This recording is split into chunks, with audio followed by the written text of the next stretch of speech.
When you put your heart and soul into creating something, you want it to make an impact, to endure, to express something. What does it take to get there?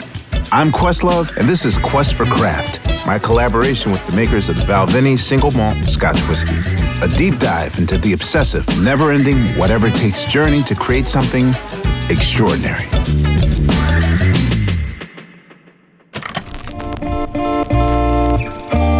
As a creative, I find I care less and less about the technical perfection and more about how I can personally express myself through my creative choices. I want to infuse my work with my perspective as an individual with a particular history, a particular background, and a point of view. My guest today is a master at this. I'm here at Electric Lady Studios with actor, writer, producer, and the first Black woman to win an Emmy in writing, Lena Waithe. What's the first thing that you ever wrote or made that really showed your voice? I think for me, it took a beat to figure out what I wanted my voice to be. I think of television writers as having voices not unlike singers have voices. So I'm watching West Wing. Eventually I get to Grey's Anatomy, but also Sex and the City. So all these shows sound differently. And I think growing up on A Different World, which is a multicam half hour, which has a very different rhythm. So I was always sort of studying, how does this hit my ear? What's making me lean in? And so I think for me, I'm a bit of a combination of all these people because I would just listen to them. So the first thing that really sounded like me was a 20s pilot presentation. 20s ultimately became a series that was on BET. It was my story. It was like, I remember saying girls, and again, that's a voice. You know? And it was not your voice though. Yeah, but it was very specific. And it was a bit like the universe saying, here's a person whose name is Lena as well, who's talking about what it means to be in her 20s in New York City. And for my 20s, it was about trying to be a television writer living in Los Angeles. It's one thing to craft from your own life characters, but you have these projects in which you're writing for a whole wide range of characters. How do you develop these characters that might not come from your specific experience? Right. I mean, I think a big thing is it's about no judgment, having a lot of empathy, and paying attention to people. Just being here in New York, I'm like catching up with people, having folks come to the hotel, and I was like to sit, some folks I'll smoke with, and we'll just talk. I'm like talking about life. Relationships is a big conversation about that. I love talking to particularly Black single men who are successful and single. Oh, no. Yes, I know. Wait a minute. I'm always, wait, what do you want from us?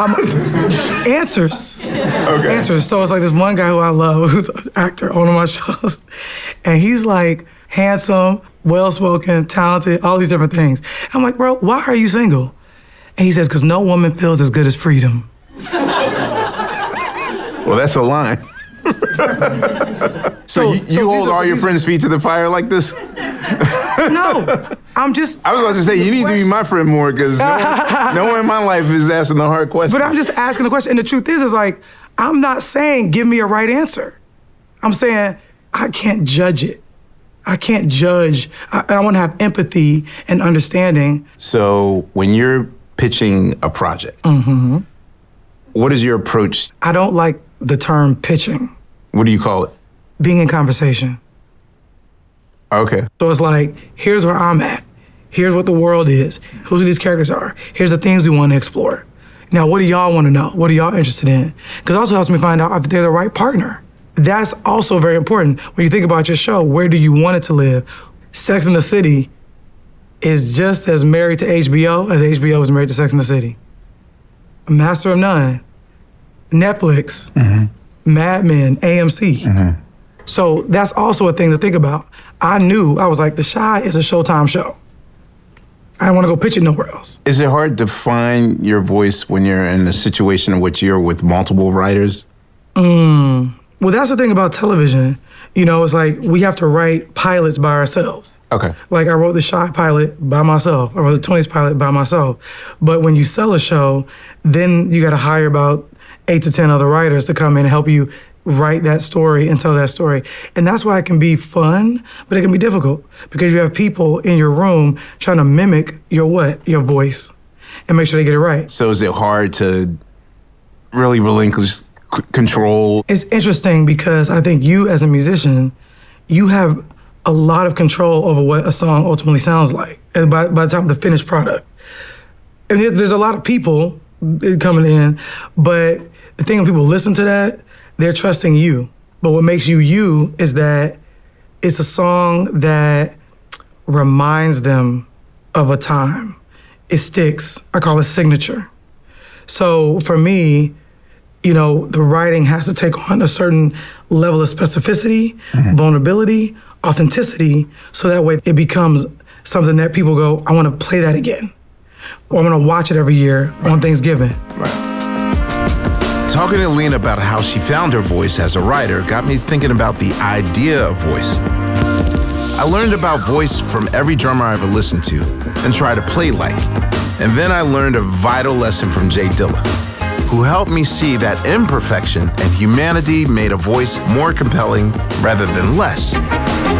One of the most important things I ever learned came from Prince, whose extreme individuality never restricted his appeal. I even saw the effect in my high school where he brought everyone together, no matter what their background or group. He could be the voice for everyone because he was so intent on speaking his own voice. In The Roots, as the drummer, I build the music. I set the emotional tone. I can create a somber environment or a frenetic one. My partner Black Thought is the MC. He has what many people would think of as the voice. His words get heard. Over the years, I've learned how voice can come through in other ways, through album packaging, the title of a song, and the overall message. When I was offered the opportunity to direct a movie, which eventually became Summer of Soul, it was a magical and humbling experience, in part because it remade and reset everything I thought I knew about voice. I not only got a chance to give voice to a moment history had passed by, but was also forced to really think about how my voice would project, how the future will remember, or possibly forget, the things I have made. Movies, I have been thinking, are not only a unique channel for my voice, but perhaps the best hope for it to travel through time and space. I feel there's always work that plays a part in people's canon. Sure. I guess for you, it's like the Thanksgiving episode of Master of None is such a unique take that for a lot of people, they return to it. Like even when I'm trying to draw people to that show, that's the episode I show them. Oh, thank you. I mean, I didn't want to write the Thanksgiving episode with Aziz. I was not a writer on that show. Right. I was an actor. I would say things that they would find amusing and go, put that in. Doesn't mean I'm a writer, it means I'm a collaborator. So with the Thanksgiving episode, Alan Yang said, how did you come out? I was like, well, that's an interesting story. So I tell them, and they're like, we're gonna do it. Fantastic, go write it, I'll read it. And he's like, nah, you gotta write it with me. Impossible. I'm filming my first movie with Steven Spielberg. I can't mess that up. Right. Stop being lazy, go write the episode. Right. I gave you everything you need. Right. He was like, if you don't write it with me, I'm not gonna do it. I was like, okay. Not realizing he is giving me my own destiny. Right. I said, okay, I'm filming Ready Player One in London. I have one weekend off. He comes to London, we sit in the hotel room, and in 2 days, we write the Thanksgiving episode. Like it almost feels like a butterfly's wing decision of you damn near talked yourself out of that moment. But thank God you didn't. It was also something about not having a whole lot of time, and Quincy Jones calls that paralysis through analysis. It's so funny. Whenever I watch Unsung or Behind the Music, whenever the artist gets to that song that's their most famous, they always say, we didn't really want to record that song. Right. I didn't want to sing that. That was whack. Literally, like, the biggest hits in music I know were all afterthoughts. Yes. Isley Brothers, I think, had like 5 minutes in a studio session once. And the engineer's like, well, you guys like 5 to 10 minutes. And they're like, let's do that church song. And that became Shout. Because you don't know what's going to hit. The dismissiveness of it all. You don't know. And so that's what's so beautiful is when people say, this is like my how-to guide about how to come out to a family. But even people who aren't straight, white dudes come up to me and say they love the episode. All right.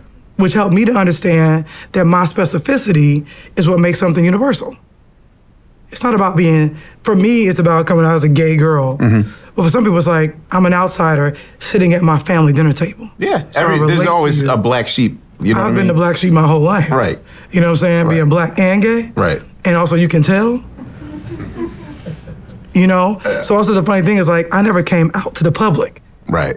I didn't do the Time magazine cover. Right. Ellen DeGeneres did. I didn't have to. Right. You know? I didn't sit down and write Thanksgiving with the intention of winning an Emmy. I sat down and said, okay, I gotta go back to that horrific day when I had to sit across from some woman who was my mom, who was black, who was born in 1953, who looked at her daughter as a trophy, and I don't want to have to tarnish it. But I think that's what I'm about to do right now. Did she watch that episode? Did my mom watch the Yeah. episode? Of course. What was her reaction? Why didn't you tell me you were doing this? Okay. Because I did not. Right.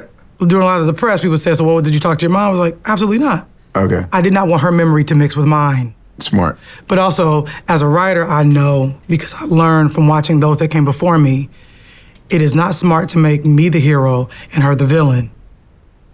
We are two human beings trying to navigate something that we've never had to navigate before. And that's what I care most about. Because it did well is a wonderful accent, is a wonderful, is a gift. Imagine if music groups passed the torch to a new generation, as if the Beatles or Run DMC were organizations built to last hundreds of years. How would the voice of the group be carried on? How would it change? For decades, the Balvenie single malt Scotch has been a reflection of malt master David Stewart, the longest-serving malt master in Scotch distilling history. But there's a new voice overseeing the creative process. Last year, Kelsey McKechnie took over the helm. We talked to Kelsey about how she's bringing her own voice while honoring David's. When I look back and people ask me about the things I've learned from David, he's definitely changed the landscape of whiskey production. He had this idea to take batches of spirit that had been maturing in a certain wood type and then move them into another to dial up those sorts of flavours. So for us, that's definitely what people would associate as Balvenie's voice. That shouldn't change. But of course, as the years progress and we learn more and understand more about the flavours that we want to create and the different finishes or different distillation techniques that we want to use, it's the malt master's role to make sure that we implement them. There's definitely a huge amount of pride taking on a role like this. I always talk about the fact that flavour's so hot-wired to our memories and emotions. So when you're tasting it and it's reminiscent of a different pastime, a birthday, a memory, these sorts of things. For me, the voice that whiskey has is the effect that it has on how we feel and our memories.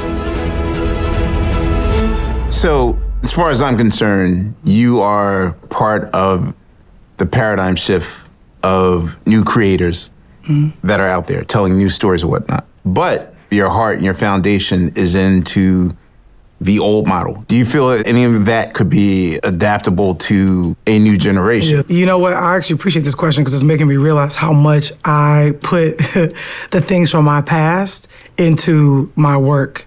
So particularly with The Shy, like we referenced the shot of Waiting to Exhale.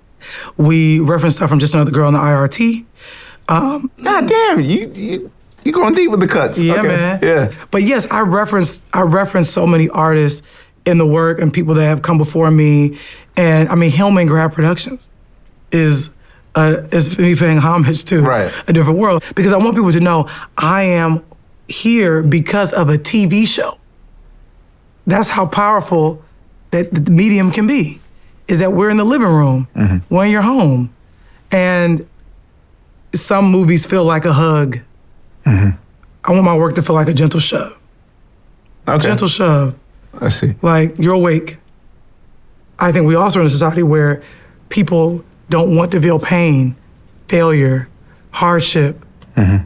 Give me softness, goodness, please, warmth. The problem is, when you have softness, goodness, and warmth only all the time, you become numb to it. Numb to it, right. And you don't feel human anymore. Pain is needed to remind you that you're real.